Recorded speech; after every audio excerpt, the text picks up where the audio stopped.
The persons who had signed the capitulation of Belen were kept in prison for longer or shorter periods.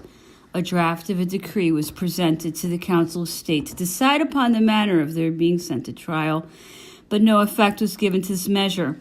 The emperor has been rightly blamed for not having sent the culprits before a court-martial which would have published their judgment. The interruption of these proceedings had been attributed to an arbitrary will. Napoleon's first impulse was to deal out severe justice, but reflection restrained him. It may be that he thought the publicity would put forward beyond recall these shameful circumstances, and thus add fresh ignominy to the insult which stained our flag. To this consideration may be added another which will be equally blamed by the partisans of national justice. An irrevocable condemnation, such as a sentence of death, would have been the probable result of this trial besides the scandal. These condemnations would have deprived Napoleon forever of the help of officers whose conduct had been irreproachable, until the day of a fatal error which did not, in his eyes, utterly efface the value of their past services. Extraordinary circumstances might arise, which would give them the opportunity of making up in a brilliant manner for what they had done, as happened in 1813 for the brave General Vidal, amongst others, whom Napoleon only blamed for having shown a too passive obedience to the orders of the commander-in-chief Dupont at Belen. On leaving Bordeaux, Napoleon had proceeded towards the Vendée department, passing by Saintes and Rochefort. He was received as a benefactor. Men and women, old and young, left their farms to rush in crowds to the road on which the emperor and the empress were to pass, and to hail them with their exclamations of joy, which certainly were not given to order. The traces of the civil war which had devastated these beautiful provinces had disappeared. Large, fine roads in every direction increased the means of communication. From the desert that it had been, this district had become peopled and flourishing. The principal town in the district, Ville-Napoleon, was already supplied with its chief public establishments. Others were in course of construction. Numerous private houses recently built were all tenanted. In the audiences which the emperor gave to the mayors and to the priests, who had come together more than 200 strong, to the soldiery and to the guards of honor, he questioned each on the needs of his department and accorded new favors.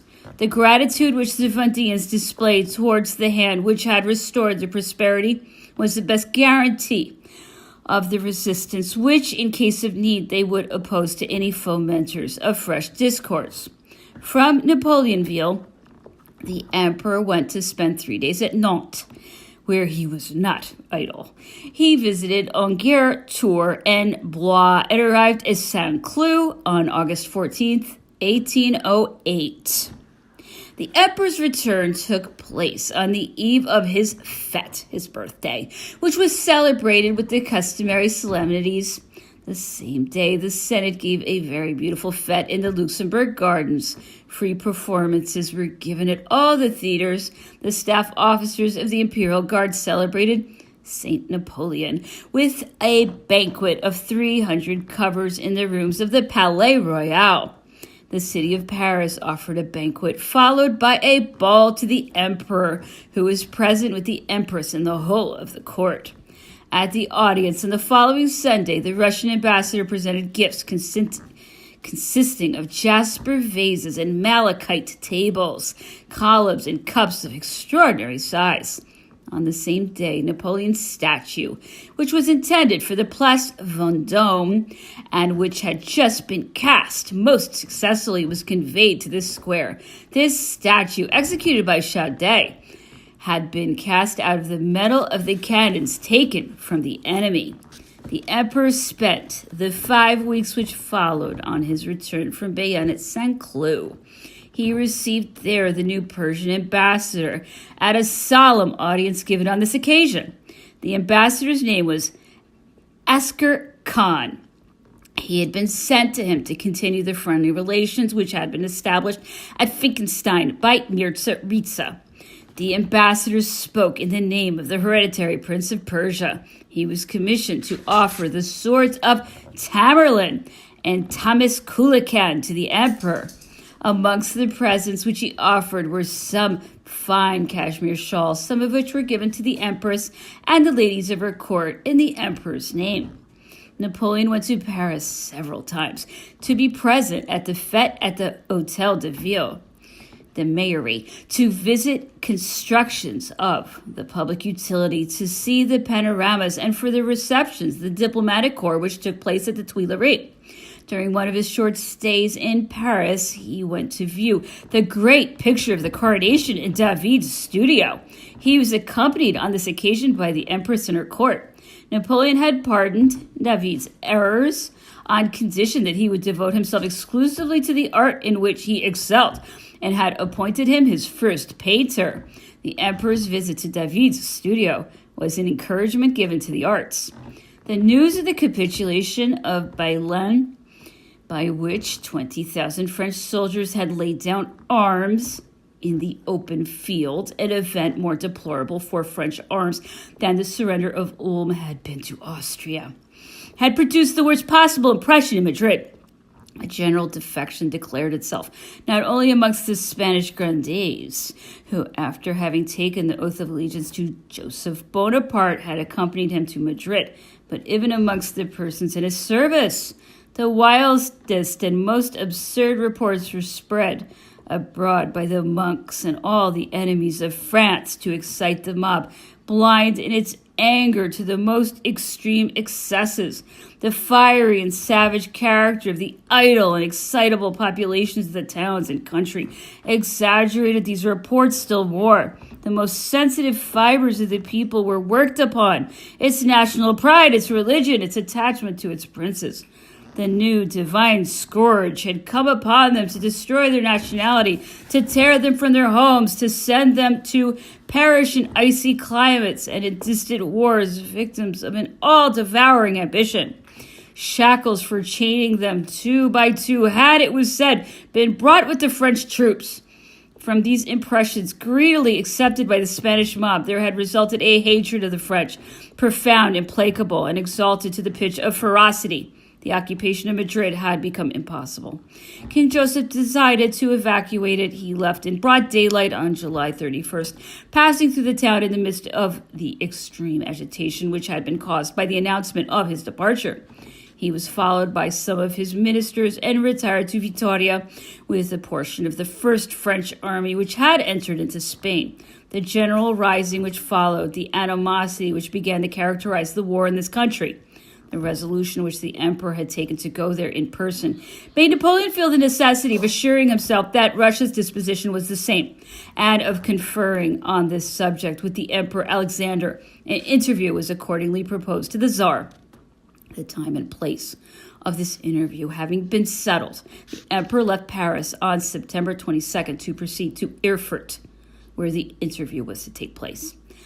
On the same day, the first column of the great army arrived in Paris. It was received at the Pantin Gate by the municipal body and was offered the gold crown which had been voted to the great army after the Battle of Austerlitz. This column was followed by several others which passed through Paris, one after the other, on their way to Spain. All were received with the same solemnity by the municipal authorities, and the city gave banquets and fetes in their honor on this occasion. Marshal Lannes had been sent to receive the Emperor of Russia on the frontier of the district occupied by the French army. Napoleon, arriving at Erfurt first, went to meet Alexander at 1.5 leagues from the town, which the two sovereigns entered to the sound of bells and the firing of cannon. They had exchanged the insignia of their orders. During the stay of the emperors at Erfurt, Napoleon always placed the Emperor Alexander on his right hand to show that it was he who was doing the honors and was in his own place. The houses which they occupied had been furnished by the garde meuble of the French crown, and the cost had been paid by the French civil list. The kings of Saxony, Bavaria, Württemberg, the Prince Primate, the Grand Duke and Grand Duchess of Baden, the Dukes of Saxony, and most of the princes of the Confederation of the Rhine came to Erfurt.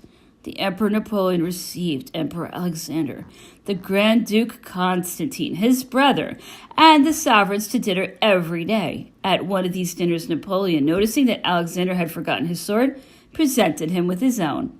The leading actors of the Théâtre Français gave numerous performances of our best tragedies.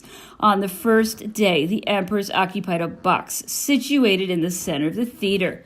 This distance from the stage prevented Alexander from hearing the actors' voices distinctly. He being rather deaf, Napoleon then gave orders that a day should be raised in the orchestra, and 2 armchairs for the emperors and chairs for the kings were placed upon it. It was during one of these performances that Alexander, bending over to Napoleon, quoted to him this line of the Oedipus, to which Voltaire's great reputation could not give the celebrity which it acquired after this occurrence. The friendship of a great man is a gift of the gods. Alexander's conduct was altogether in harmony with the feeling, feigned rather than sincere, which had prompted him to make this quotation. The 2 sovereigns spent 3 weeks at Erfurt on terms of the most intimate familiarity, riding out together and reviewing the French troops. Hunting parties, banquets, balls, and theatrical performances were given at Weimar to the whole court of Erfurt by the Duke of Saxe-Weimar. The battlefield of Jena was visited by the 2 emperors. Goethe and Wieland were presented to Napoleon, who was very anxious to make their acquaintance. These 2 illustrious poets were received by him with the highest distinction and justified in his eyes the opinion he had formed of their merits. Napoleon carried away with him, from the long conversations which he had with them, a high esteem for their talents and for their character. He gave them a proof of this by decorating them with his own hands with the Order of the Legion of Honor. On his return to Erfurt, the emperor gave an audience to Baron Vincent, the Austrian envoy. The suspicious conduct of the Vienna cabinet aroused too much distrust in Napoleon's mind to make him wish to invite the Emperor Francis or his prime minister to the Erfurt meeting. Monsieur de Vincent came to bring to Napoleon the protestations of friendship of which the Austrian cabinet was so lavish. He also came to see what was going on. I will mention later what support this envoyé hoped to find at Erfurt for the success of his mission. On the same day, a convention was signed between the 2 emperors. Its object was to renew the Tilsit alliance, to make an application in common to the London cabinet, and finally to acknowledge the new acquisitions of Russia and the new state of things in Spain.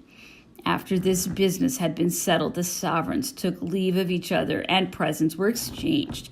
The Emperor Alexander, who professed to treat me with kindness, presented me, as a mark of his favor, with a box ornamented with his cipher in diamonds, worth about 10,000 francs. I first heard of it from the Emperor Napoleon, who authorized me to accept it. Alexander came to take leave of Napoleon, who accompanied him on horseback to the place where his carriages were waiting for him. During this long ride, the 2 sovereigns conversed together alone. Alexander embraced Napoleon on leaving him with all the appearances of great cordiality. They were to meet again, sword in hand. The vivacity of these demonstrations was the last expression of a friendship which had no other motive than Alexander's ambition. It had been agreed at Tilsit that they should meet again later on to come to an understanding, as the Tsar hoped, on the Turkish question. Napoleon's refusal to agree to Alexander's demand, or for the time being to permit anything further than the annexation of Wallachia and Moldavia to Russia, began to cool this prince towards an alliance which appeared to him sterile, seeing that it did not carry all the fruits that he had hoped to win from it. It may not be useless to point out that about 2 months after Alexander's return from Erfurt to St. Petersburg, the King and Queen of Prussia entered the Russian capital. Their Prussian majesties had arrived the evening before, January 6, 1809, at Strelna, an imperial pleasure house situated at a distance of 2 stages from St. Petersburg.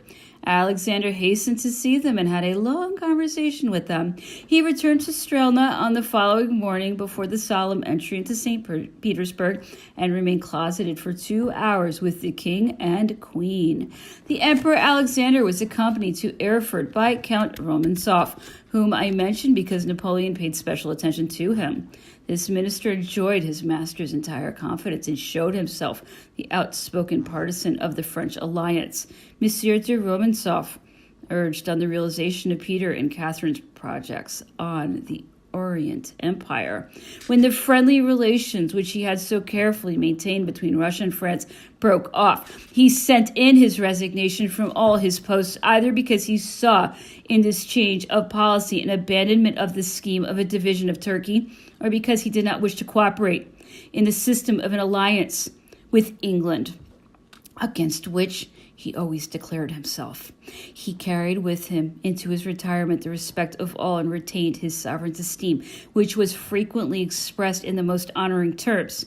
He devoted his leisure to letters and sciences, and enlightened protector of Russian commerce and industry, he employed the largest part of his immense fortune in founding philanthropical establishments, in maritime expeditions, in the publication of articles and ancient documents on the history of Russia. He gave encouragement to Russian and foreign savants and opened his vast and wealthy library to them.